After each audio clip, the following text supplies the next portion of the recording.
예레미야 10장 12절에서 16절입니다. 권능으로 땅을 만드시고 지혜로 땅 덩어리를 고정시키시고 명철로 하늘을 펼치신 분은 주님이시다. 주님께서 호령을 하시면 하늘에서 물이 출렁이고 땅 끝에서 먹구름이 올라온다. 주님은 번개를 일으켜 비를 내리시며 바람 창고에서 바람을 내보내신다. 사람은 누구나 어리석고 지식이 모자란다. 언장이는 자기들이 만든 신상 때문에 모두 수치를 당한다. 그들이 금속을 부어서 만든 신상들은 속임수요, 그것들 속에는 생명이 없기 때문이다. 그것들은 허황된 것이요 조롱거리에 지나지 않아서 벌을 받을 때에는 모두 멸망할 수밖에 없다. 그러나 야곱의 유산이신 주님은 그런 것들과는 전혀 다르시다. 그분은 만물을 지으신 분이시요 이스라엘을 당신의 소유인 지파로 삼으신 분이시다. 그분의 이름은 만군의 주이시다. 아멘. 사람은 어떤 존재입니까? 14절에 사람은 누구나 어리석고 지식이 모자란다고 했습니다. 하나님을 아는 지식이 없음을 지적하고 있습니다. 우상을 만들어 섬기는 어리석음을 지적하고 있습니다. 전문가가 전문 영역에 있어서도 모든 지식을 다 가지고 있는 것은 아닙니다. 많이 알수록 더 많은 것을 모른다는 것을 압니다. 콩알만큼 아는 사람은 콩알 이상은 모른다는 것을 압니다. 호박 덩어리만큼 아는 사람은 호박 덩어리 이상은 모른다는 것을 압니다. 지식의 양과 무식의 양이 같이 늘어나는 것입니다. 사람이 하나님일 수는 없습니다. 사람에게는 원한도 있고 복수하는 마음도 생길 수 있습니다. 그게 사람입니다. 사람에게서 하나님처럼 온전을 요구하는 것은 있을 수 없습니다. 누구에게나 마찬가지입니다. 대통령이든 지위가 높은 어떤 사람이라도 그렇습니다.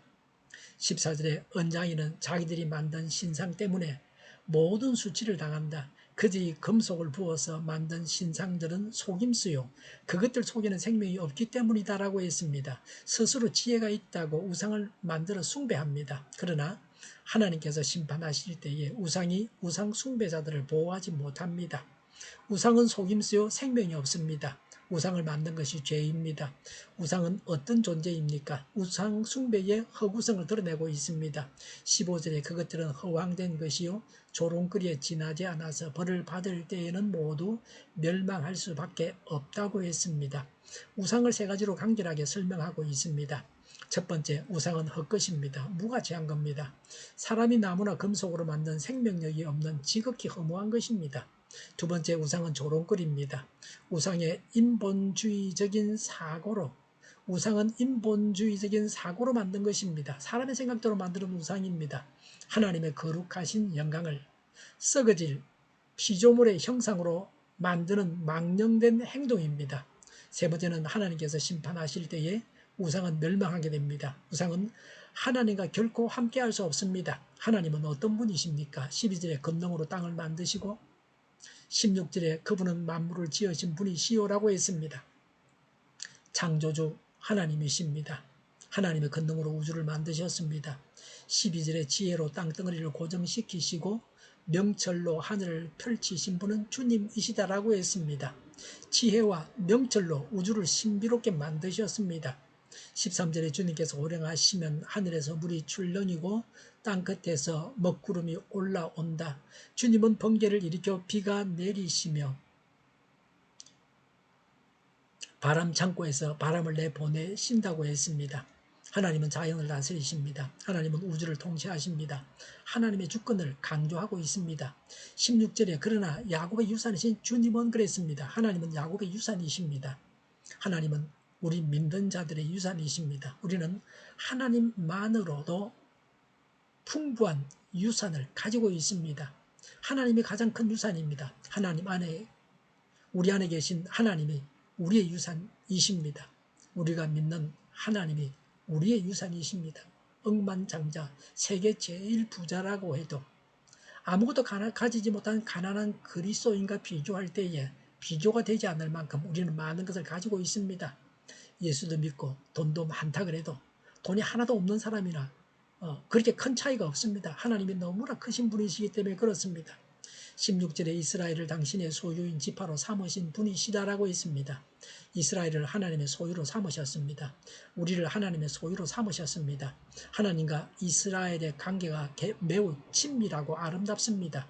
우리는 하나님과 친밀합니까? 우리는 하나님과 어떤 방법으로 매일 교제를 나누고 있습니까? 이스라엘은 하나님으로부터 오는 은혜로 유지됩니다. 하나님은 그런 이스라엘 민족을 통해 영광을 받으십니다.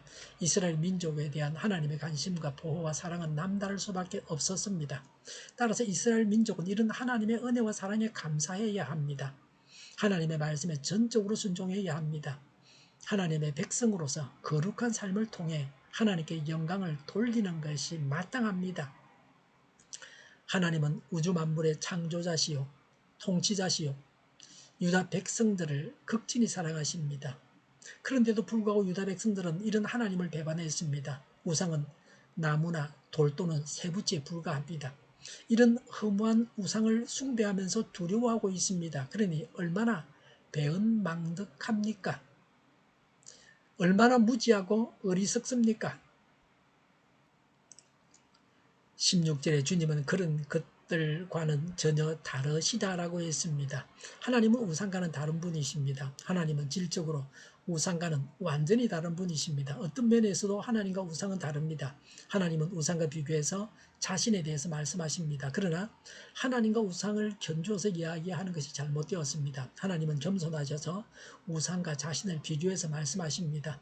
하나님께서 자신을 우상과 비교했다고 해서 하나님과 우상이 유사한 존재가 아닙니다. 하나님은 우상과는 비교해서는 안 되는 분이십니다. 16절에 그분의 이름은 만군의 주이시다라고 했습니다. 만군의 주는 모든 군대의 주인이십니다. 우주 만물을 창조하시고 이것을 지배하시는 하나님으로서의 여호와를 가리키는 명칭입니다. 우리가 이런 하나님을 믿고 있습니다. 세상 나라나 세상 나라의 군대를 두려워하지 말고 하나님만 두려워해야 합니다. 우상을 버리고 하나님만 섬겨야 합니다. 우상을 버리고 하나님을 섬기는 것이 지혜입니다. 기도하겠습니다. 만군의 하나님만을 섬기겠습니다. 우상을 버리겠습니다. 하나님을 섬기는 지혜를 더하여 주옵소서. 온 세상이 우상을 버리고 하나님만 섬기게 하옵소서. 우크라이나의 전쟁과 살상이 그치고 전쟁 책임자가 신속하게 심판을 받게 하옵소서. 오늘보다 내일이 더 낫게 하옵소서. 교회가 분열되지 않고 하나가 되게 하여 주시옵소서. 모든 언론이 제 역할을 다하게 하여 주시옵소서. 정의가 강물처럼 흘러가게 하여 주시옵소서. 하나님을 대적하는 법을 만들지 않게 하여 주시옵소서. 있어야 할 법을 폐기하지 않게 하여 주시옵소서. 있어서는 안 될 법을 만들지 않게 하여 주시옵소서. 지구상의 모든 사람이 백신을 맞고 모든 변이 효력 있는 백신과 치료제가 신속하게 나오고 지독한 변이가 나오지 않게 하여 주시옵소서. 치료제가 저렴해지고 오미크론 재유행을 막아 주시옵소서. 코로나가 종식되게 하여 주시옵소서. 우리 동일교회가 만군은집하게 하여 주시옵소서. 저희의 간절한 간구를 응답하여 주시옵소서. 예수 이름을 명하노니 모든 병만은 물러가고 몸의 모든 부분들은 온전하게 될지어다. 신유의 기적을 베푸셔서 지금도 저희의 질병을 고쳐주시옵소서. 코로나로 신음하는 모든 자들을 고치시고 온전케 하여 주시옵소서. 저희와 교회와의 나라의 민족을 불쌍히 여겨 주시옵소서. 모든 악한 것들을 제거하여 주시옵소서. 대통령과 지도자들을 주장하여 주시옵소서. 대통령 지지율이 올라가게 하여 주시옵소서. 하나님께서 기뻐하시는 교회와 나라가 되게 하여 주시옵소서. 물가가 안정되고 식량과 원유와 가스와 석탄 가격이 내려가고 하늘이 안정되고 경제가 나아지고 무역수지가 흑자로 돌아서게 하여 주시옵소서. 비가 필요한 곳에 비를 내려 주시옵소서. 비와 태풍이 피해가 없게 하여 주시옵소서. 안개가 그치고 늘 맑은 공기를 마실 수 있게 하여 주시옵소서. 공부하는 학생들에게 지혜를 다하셔서 앞서가고 또 합격의 영광을 누리게 하여 주시옵소서. 오늘도 하나님 안에서 차고 넘치는 삶, 복된 삶을 살게 하여 주시옵소서. 감사와 찬양을 주님께 돌려드리며 예수님의 이름으로 기도하옵나이다. 아멘.